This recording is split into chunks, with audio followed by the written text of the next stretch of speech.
Hello guys, welcome to my kitchen channel.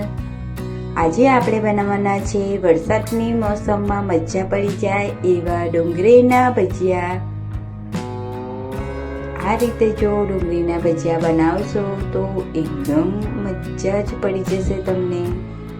તો એક વાટકી ચોપ કરેલી ડુંગળી લઈ લેવાની છે એક બાઉલમાં. એક વાટકી ચણાનો લોટ, અડધી વાટકી ચોખાનો લોટ, 2 હરી મિરચી એડ કરીશું કટ કરીને, 1 ચમચી અજમો, ગરમ મસાલો, હળદર, લાલ મરચું, સ્વાદ મીઠું એડ કરીને સરસ રીતે મિક્સ કરી લઈશું.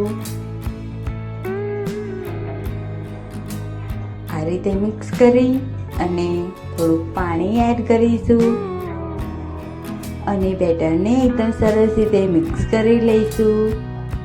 આ રીતે થોડુંક પાણી એડ ફરીથી કરી અને એડ કરી લઈશું.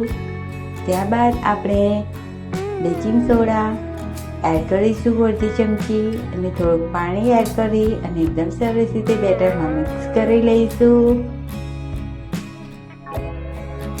તેલ ગરમ કરવા માટે મૂકી દીધું હતું મેં પહેલાં. તો આપણે આ રીતે ડુંગળીના ભજીયાને તળી લઈશું.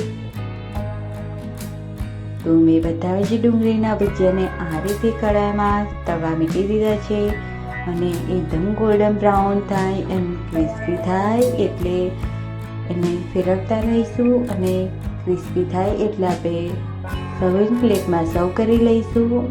જો તમને અમારી વિડીયો પસંદ આવતી તો લાઈક શેર સબસ્ક્રાઈબ કરવાનું ભૂલતા નહીં ફ્રેન્ડ. આવી રેસીપી માટે આવતા વિડીયોમાં મળીએ.